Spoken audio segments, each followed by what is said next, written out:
bringing you the truth behind the news. Welcome to The New American.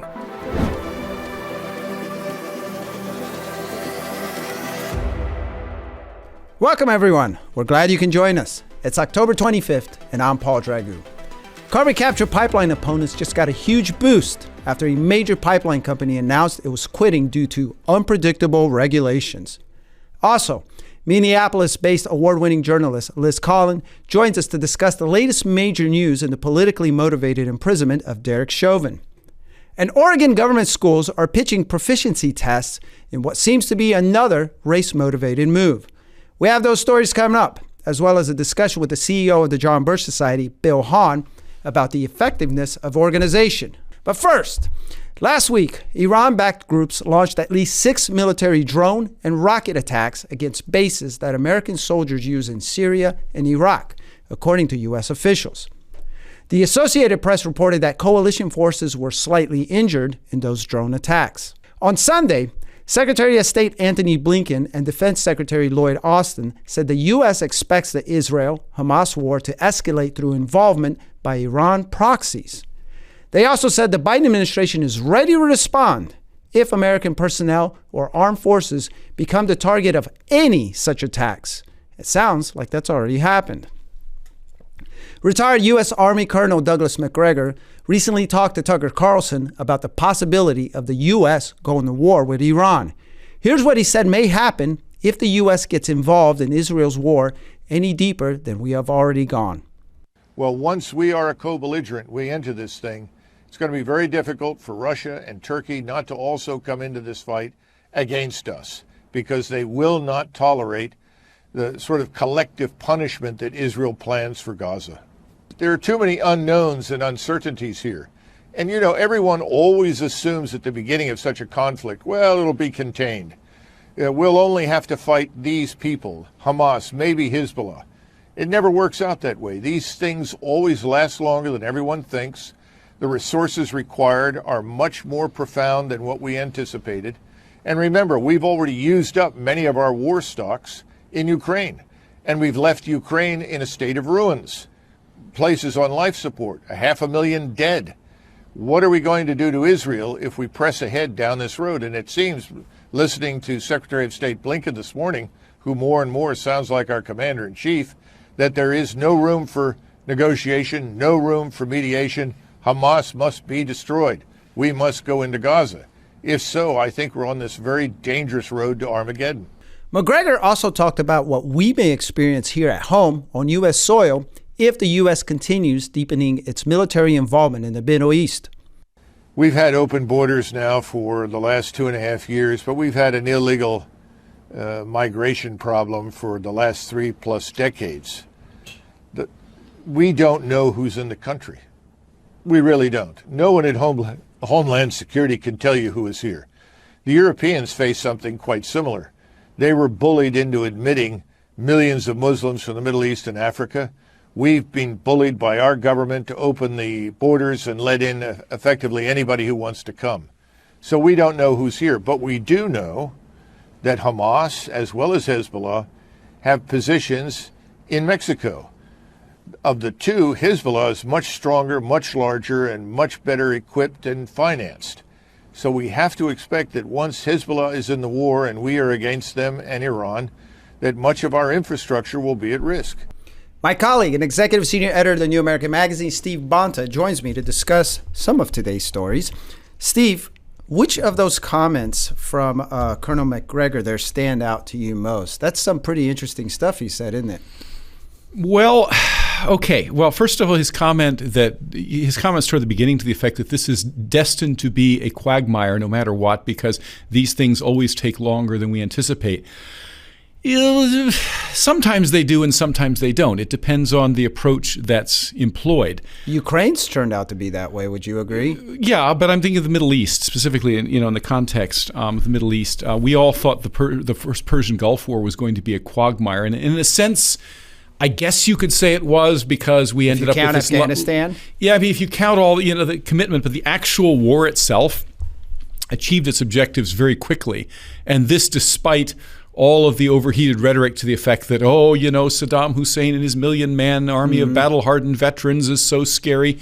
And, you know, in the end, unfortunately, you know, for the Iraqis, hard science won out. We simply had far better technology than they did. And you know, one has to remember in the Middle East, these Hamas guys are masters at looking scary. You know, they put on the black bandanas and they scream and yell and they parade in the streets, but that doesn't necessarily translate into battlefield competence, unfortunately, for them. I'm not sympathizing with them either.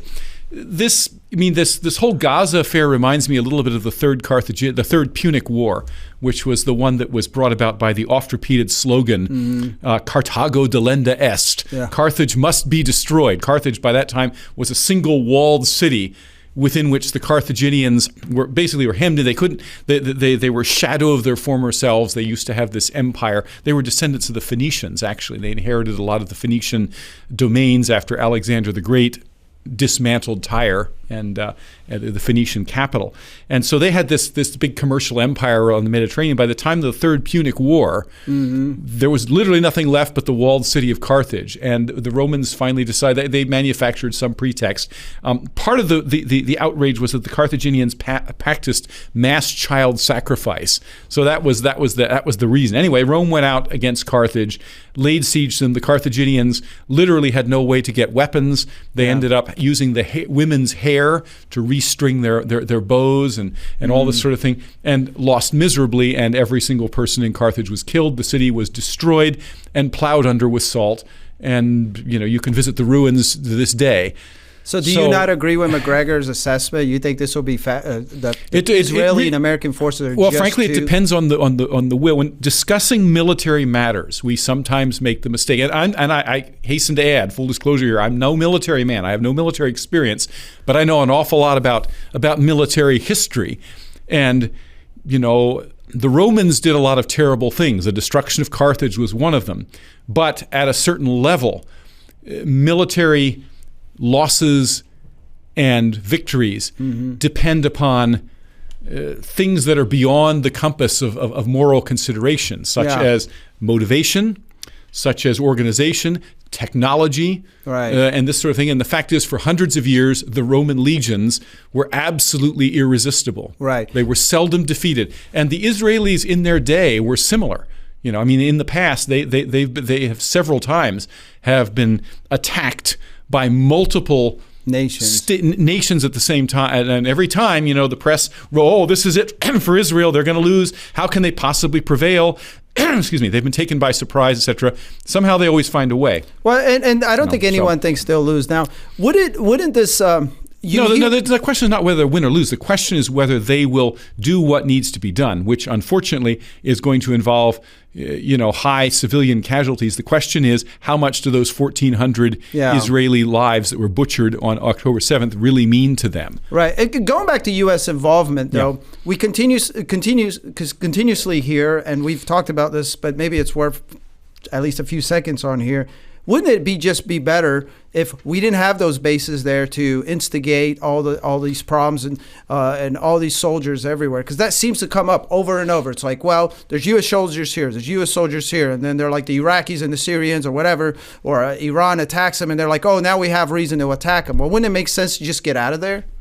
Well, of course, and if we get to the point where some semblance of sanity takes over Washington, D.C. again, we're going to see that. Hopefully not in one fell swoop, because that would be unfair to all the countries around the world that we've made commitments to. We saw what happened when we pulled out of Afghanistan too precipitously. Okay, and that was something that we needed to do, pull out. But the way we did it was horrible and grotesquely unfair to the Afghans, to whom we'd promised so much. So, phased withdrawal in the Middle East, in the Far East, in other parts of the world where we have been asserting, American dominance over the decades is, I think, the order of the day. Yes. Yeah. I mean, it doesn't seem, I don't know why the American people aren't pushing more for that, because that comes up, like I said, over and over. Well, and just to make a point, Israel has demonstrated more than once they're perfectly capable of taking care of themselves. Right. They don't need our help. And in fact, we may be getting in the way sometimes, because I know we're advising them, and I can't imagine it's all good. Thanks, Steve. Next up, Minneapolis-based award-winning investigative journalist and former TV anchor Liz Collin joins me to discuss the big development in the case of the police officer who was sent to jail for 22 years over George Floyd's death. If Americans want to remain a free and sovereign nation, more people need to understand the principles and values that built this great nation. At the John Birch Society, we have the organization, the plan, and the resources to do just that. Our founder, Robert Welch, said, "Education is our total strategy and truth our only weapon."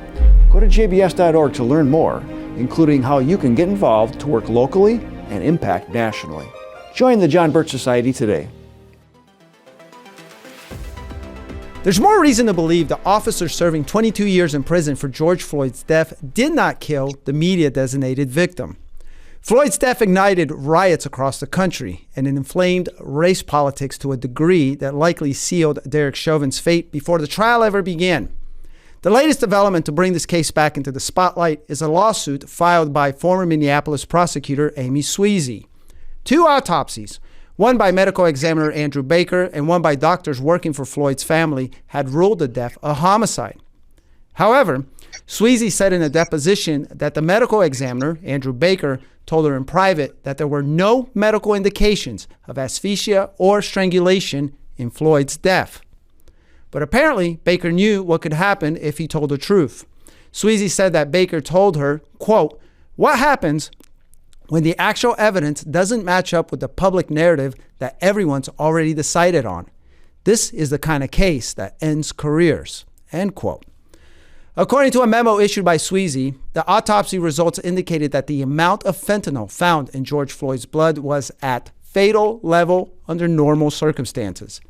So joining me to discuss this latest development is award-winning news anchor, author of the book They're Lying, The Media, the Left, and the Death of George Floyd, and producer of the documentary The Fall of Minneapolis, Liz Collin. Hi, Liz.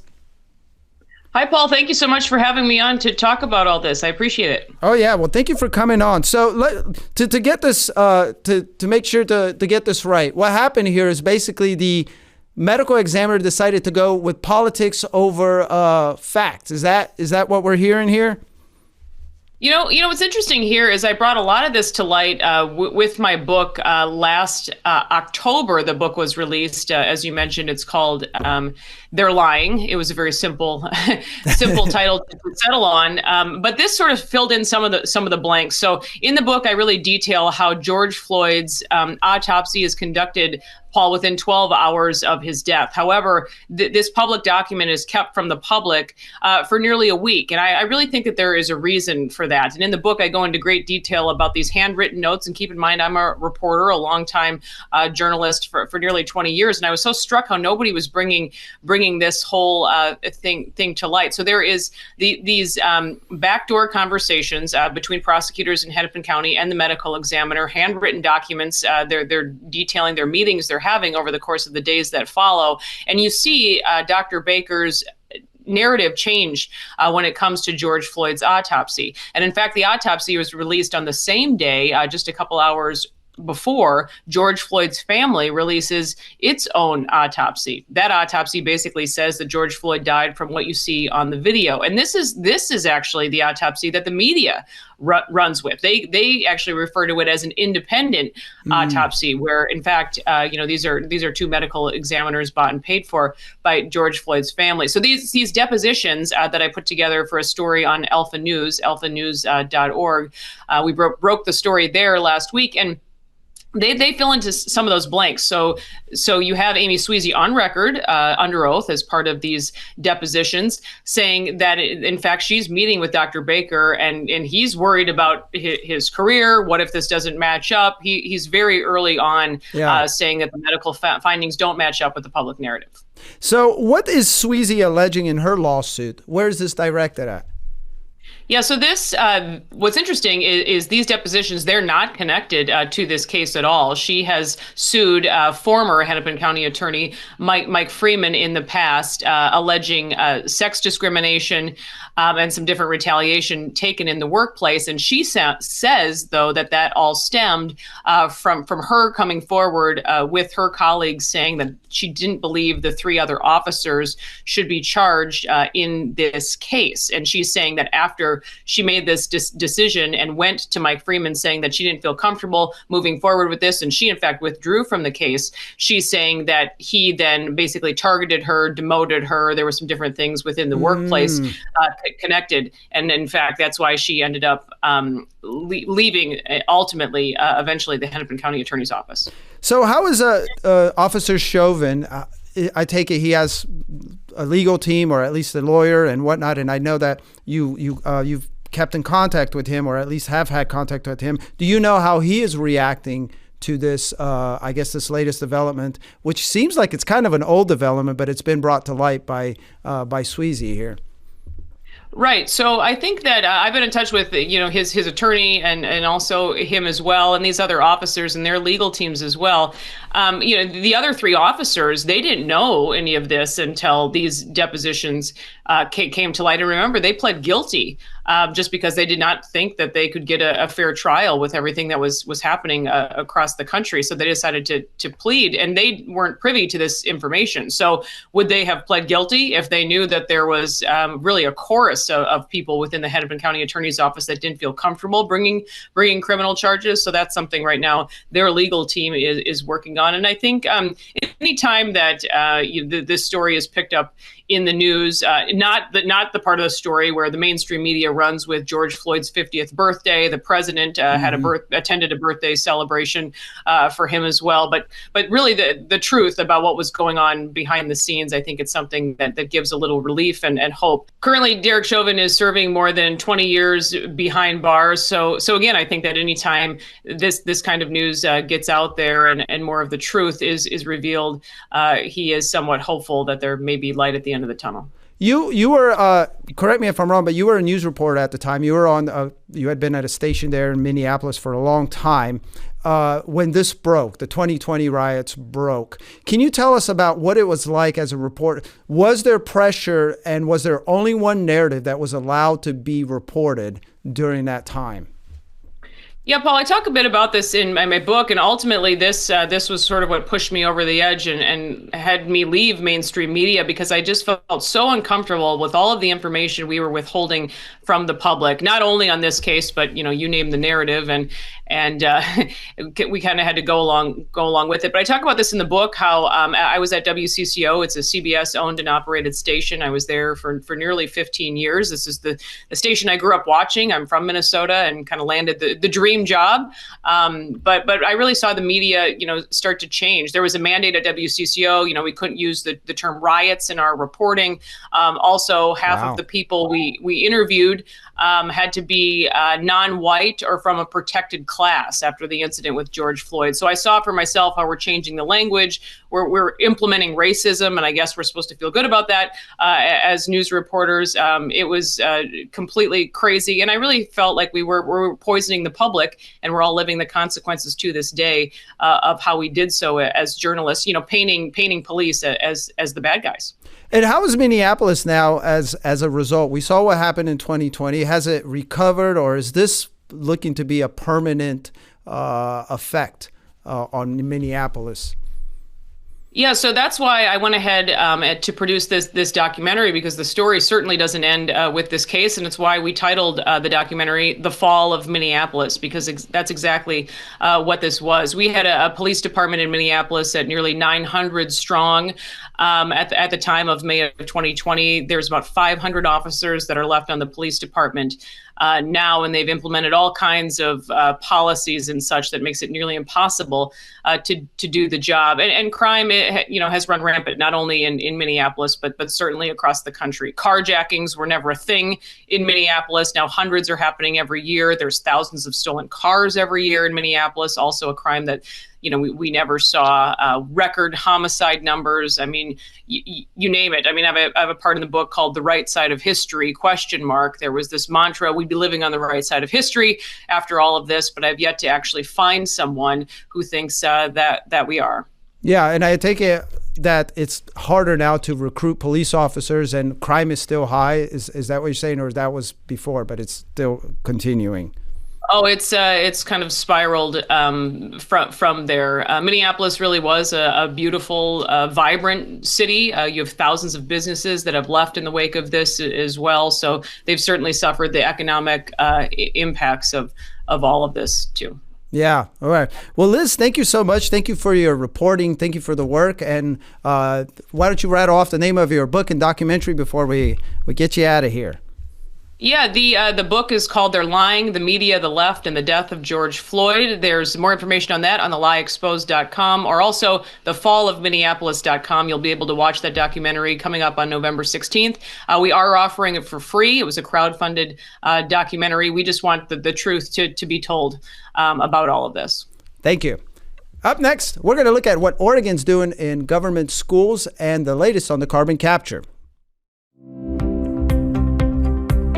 All right, parents, listen up. We've all seen the countless examples of how radical leftists have been destroying American schools. It's no longer just about the terrible math and reading levels. Now, radical left teachers birthed from liberal universities are forcing gender indoctrination in kindergarten. They're teaching lessons on white guilt. Freedom Project Academy has perfected live online learning over the course of a decade. I get a ton of great feedback about this program, a ton. They're built on Judeo-Christian values, a classical curriculum. What does that mean? It means they're taught, your children are taught the way that the founding generations of the country. My own son Noah did Freedom Project Academy for several years when he was younger. The more we tell our friends about these things, the more people will get on board, and I believe that we can be the catalyst to some real change. We must save the West. Our way of life and our culture is under attack, and because of patriots like you and your project, I have optimism for the future.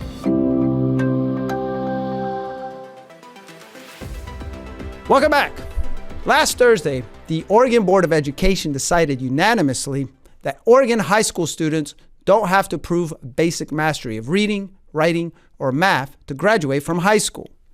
Leaders at the Oregon Department of Education and members of the state school board said that standardized tests harm historically marginalized students and that they do nothing to prepare students for life after high school. Here's local coverage of this controversial move. For the next 5 years, high school students in Oregon will not need to perform proficiency tests showing mastery of reading, writing, or math in order to graduate. And this comes as the Oregon Board of Education unanimously voted to extend a pause on the graduation requirement yesterday until 2028. They're citing inefficiency and inequity. Joelle Jones going beyond the headlines tonight to find out what this pause will mean for students. This is a controversial decision and one that's facing a lot of pushback. While some say the decision will lower state standards and cheapen an Oregon diploma, the Oregon Department of Education tells me this policy simply didn't work and disproportionately harmed students of color. All right, I'm going to bring Steve back in here. So Steve, you're a highly educated guy and you prize education here. Is this good or bad, or is there some nuance there in between? Well, again, first of all, I mean, looking at the context, is Oregon is just this communist hellhole of a state. I mean, in fact, I don't know if you knew this, but the Chinese Communist Party has started buying up huge tracts of farmland in Oregon. Have you heard that? No, I haven't heard that. Because it turns out they're big fans of organ harvesting. Anyway, as far as the educational system is, so have I. Yes, yeah. It's a beautiful state. Yes, but in any case, I don't think it's all a hot communist mess. Certainly, maybe west of Seattle, of Portland, but that whole Portland, that whole area, that Coast region, that's where it's at. It's just a mess. Anyway, but as far as the educational part is concerned, I mean, what we're seeing in Oregon is just a microcosm of a nationwide problem, also being fomented by the Marxists and communist subversives in our midst, which is, the cliche dumbing down of American education. But this has real consequences. A movie came out, a rather crass movie a few years ago called Idiocracy, which is sort of a dystopian future. It shows America in the future. Everyone keeps thinking that's where we're going. Well, there's some basis for that, because in the future world of Idiocracy, circa 500 years from now, they still sort of have technology, but everything's broken or doesn't work right because there's literally no one bright enough anymore to build a new car or to fix a television set or to run a hospital or any of these. And the movie portrays this in a sort of crass but definitely hard-hitting way. And this is a very real possibility. It happened in Rome, very interestingly, that when Rome collapsed, in part it was because people literally forgot how to build aqueducts, how to build the Roman Vii, the incredible highways, because all the engineers were dead and had not passed their skills on. So it is possible for a civilization to go brain dead. And when we say in particular, well, we're not going to worry about math anymore. Oh, yes. I mean, there's a popular meme on Facebook that always gets my goat because I'm personally a big fan of mathematics. And it says, well, I got through another day without using algebra. Okay, fine. Good for you, dude. But did you know that your cell phone, your laptop, your car, pretty much every device in your house that runs on electricity or battery was designed by somebody who did know how to do algebra and calculus and solve, partial differential equations and stuff like that. So you may ridicule it and you may think it's not important, but are you willing to go back to the world of circa 400 years ago when, nobody knew algebra, nobody did algebra, and we lived in a world in which higher math was inconsequential because no one knew how to harness the power of it. Yeah, and we didn't have... So what you're saying is that if we continue on this trajectory, we will not know how to maintain our society here. I wanted to point out, though, that it seems like the left, who claims to be so pro people of color, I think are actually the racist ones because they are constantly saying that people of color can't pass tests, they can't apparently get voting IDs, they can't do anything, so we're going to lower the standards. How do people not see this?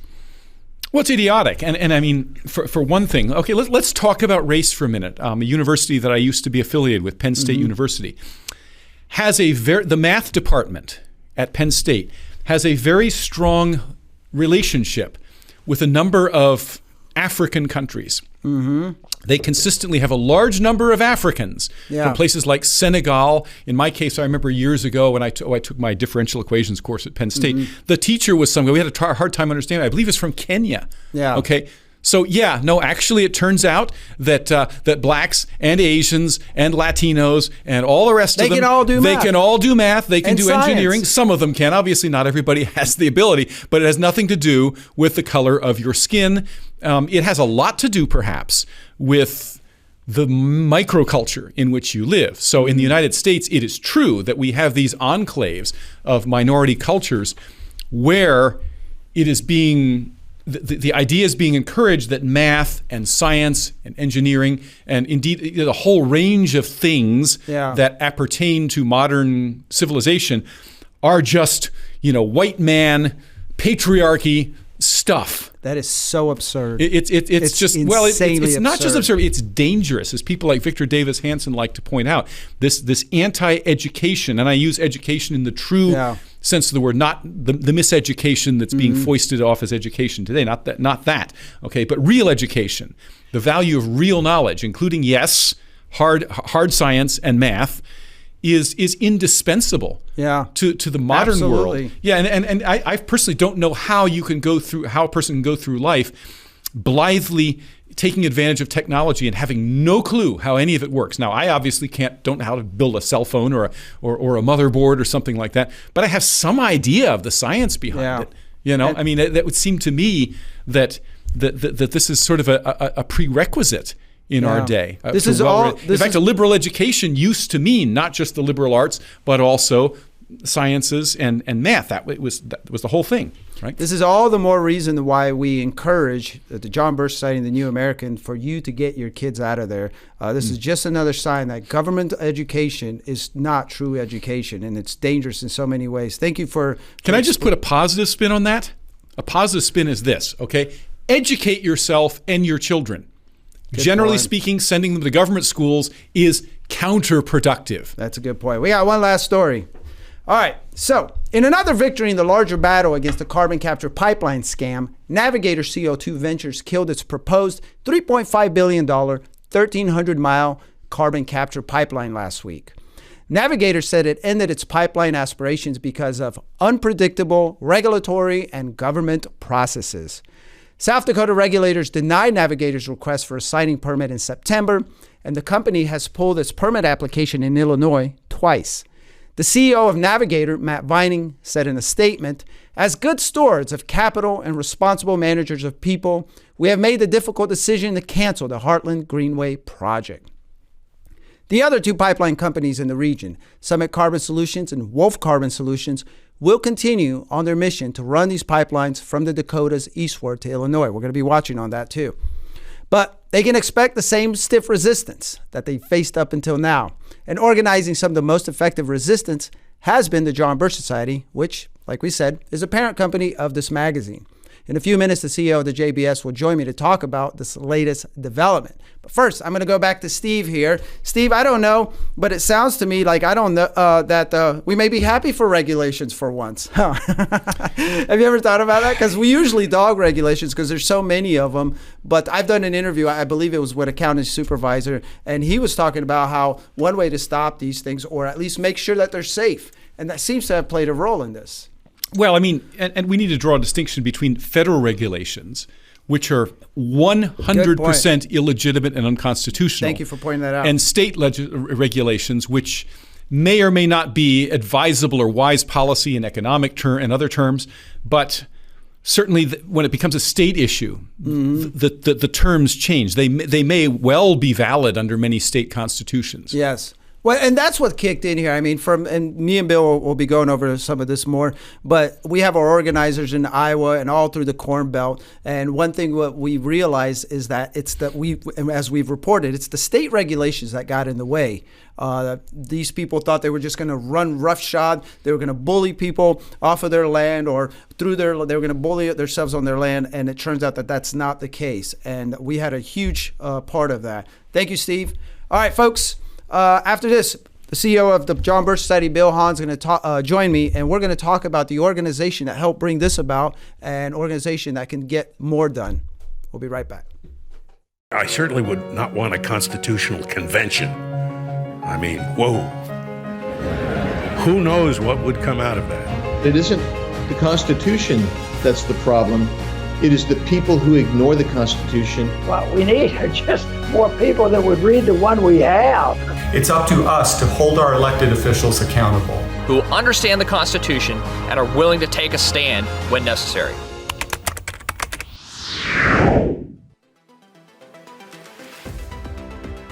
Join me to discuss the power of organization and involvement is the CEO of the John Birch Society, Bill Hahn. Welcome back, sir. Thank you. Much appreciated. So we had a little bit good news there at the end, and I even kind of hinted, it's like we had we played a role in there. What do you think of this latest development? And I know that you always caution, don't celebrate too hard because there's always another obstacle around the corner. But what do you make of what happened, and what should we be on the lookout for? Yeah. So I do a news show every so often, right? It's usually every other week. It's called Analysis Behind the News. Mm-hmm. And what we try to do with that is we try to involve some JBS perspective, right? JBS is in John Birch Society, for those who may not know, but some perspective into the news, so they understand exactly kind of what's going on, what they don't see, stuff behind the scenes. And with this, I guess you'd call it a cancellation of the pipeline, and you very well pointed out there are two other pipelines. Mm-hmm. Just in that region, because there's pipelines in other regions around the U.S. Yes, but we should understand too that President Biden has made this a priority in regards to his Inflation Reduction Act. Yeah. Now, this is all part of that green transition. Absolutely, and we are talking about billions of dollars. So there's at least $30 billion that's earmarked for these carbon capture pipelines. And the industry states that they could use anywhere between 30,000 and 90,000 miles of carbon capture pipeline just to to keep up with the whole Agenda 2030 agenda. Goals that they've set out for this, and of course they're all shooting for this net zero by 2050, right? Is it 2050 or 2030? Well, it's 2050. 2050 for net zero, yeah. But there are certain goals that they're trying to reach. And so these pipelines are a big part of that. As a matter of fact, the CEO of Navigator, I'll just read a quick quote from her. This is on kiloland.com. It says, "The conversation about carbon, I don't believe, is going away, even if this project does go away, because the marketplaces aren't going away. Customers are continuing to demand products based on carbon intensity. That is a value or characteristic that is important to them, and they will pay for products to be produced differently based on carbon intensity scores." Really? Yeah, I was going to say, is that really true? Because, I mean, we've been reporting on the faltering EV industry. Absolutely. It's just cratering. You can look back over the many years where we've gotten these bright ideas where, hey, we're going to save the planet. We've got all these products that are eco-friendly and all this stuff. And what happens? The American consumer says, No, yeah, I mean, and I don't think this is because the American consumer and we especially, we want to destroy the environment, but I think it's for several other reasons. Exactly, yeah. And American entrepreneurship, they have predominantly taken care of the land and the factories and things of that nature, of the resources that are entrusted to them in order to deliver products and services to their customers, right? So they are rather conservative to a degree of responsibility, of taking or not taking control, but taking again responsibility of that process. Mm-hmm. They don't want to screw up or to denigrate any land that they have. They want to take care of their people, their products, so on and so forth. But we need to recognize that, again, these things aren't going away because the federal government is pushing this on the American people. I mean, this wouldn't even be happening if it weren't for the federal government offering billions of dollars in subsidies, and yet they still killed it because of the massive, massive push and resistance of people in all those areas. And that is one thing that we should not lose sight of. If you can recall at the very beginning of this, that some of the media, in the I think it was the Iowa state media, had come out and said, "Hey, we as locals cannot fight or overcome federal projects. So why are we even going?" That's going what through their all this? officials were saying too, weren't Absolutely, they? because they didn't understand the many layers of strength that are built within the Americanist system. So, as you and Steve pointed out, there's differences between federal and state, right? And when we look at where the power is, we, the people, hold all the power. We've just delegated some of that to the states, and in turn, they've delegated some of that to the federal government. Mm-hmm. All right? So the created cannot take over the creator. And we've given them guidelines.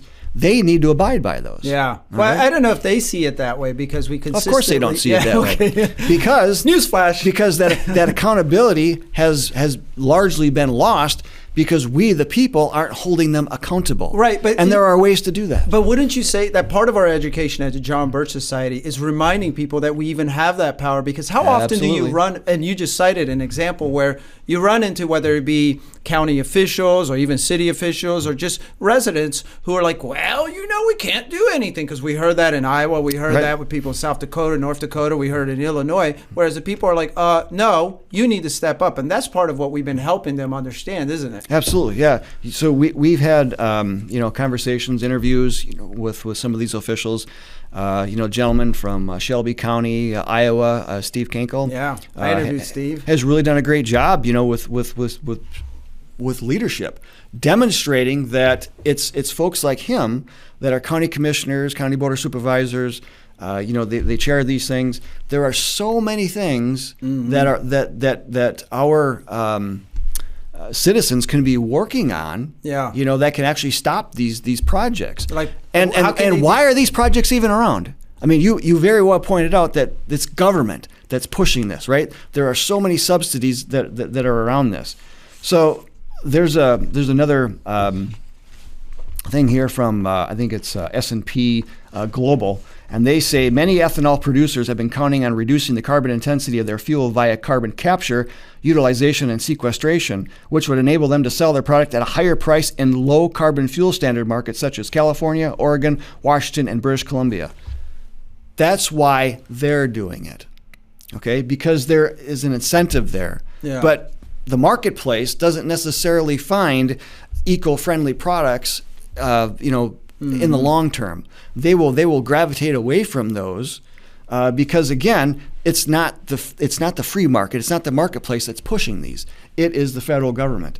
And we need to be careful, too, that if we think that this carbon capture pipeline is going away just because of navigators saying, well, we're done, yeah, there are other things that we need to keep in mind. Summit has already come forth and said it may actually expand its footprint to encapsulate some of these ethanol plants and fertilizer plants that Navigator was supposedly going to be, capturing. Summit's all dug in, huh? So absolutely. So we cannot just sit back and say, yeah, good for us, We need to be working on this even harder now. And I mean, still hard in play. I know you keep up on this pretty well. Is Iowa? We still haven't seen any significant developments in Iowa that causes them to celebrate. We've seen it in North Dakota and South Dakota where their siting permits have been denied. Well, here's the big difference. So the Iowa Utilities Board, as well as the Iowa Utilities Board is a board that is not elected. It is appointed by the governor. South Dakota, North Dakota, both of those boards, are elected. You think that's a big difference? That is a huge difference. So what could people in Iowa do to pressure the governor or the counties? Like they can certainly work on the county levels, and there are so many aspects of this too. I mean, as far as conditional use permits, I noticed that popped up in regards to water use and things of that nature. They have the power working through these county officials, as well as their state legislators. Right. They have the power to stop these things. Absolutely. Well, Bill, but it will not get done without organization. Yeah. And with organization, you need to do a lot of activities, a lot of planning. Join the John Birch Society today to help with that in that regard. JBS.org. Yes, absolutely. JBS.org. And I'm going to add on to that because we have so much information regarding this. If you go to JBS.org and if you go to Take Action or Action Projects, one or the other, you'll see there Agenda 2030, and underneath you'll see War on Farmers. We have a lot of information there regarding this carbon capture. And you can also go to Take Action and contact the coordinator if you're in that region, North Dakota, South Dakota, Iowa, Nebraska. What else is over there? Minnesota. There you go. All those states. And you can get involved. Thank you, Bill. And thank you, everyone, for tuning in to another episode of The New American Daily. Go to thenewamerican.com for more truth behind the news. We'll see you tomorrow.